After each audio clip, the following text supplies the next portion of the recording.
Hey guys, and welcome back to this channel. In this video I will be showing you guys how you can add music from the Files app to your CapCut video, to your CapCut project. So open up your project first, and then you are going to go to the file you want to add to CapCut. Select the share button, and then you are just going to find the CapCut app, and you're just going to select that and select import audio to CapCut.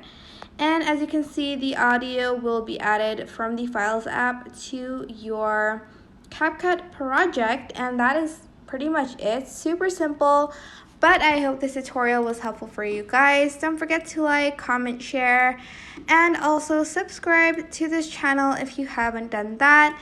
If you have any questions, just leave it in the comment section down below, and I will try my best to answer them all.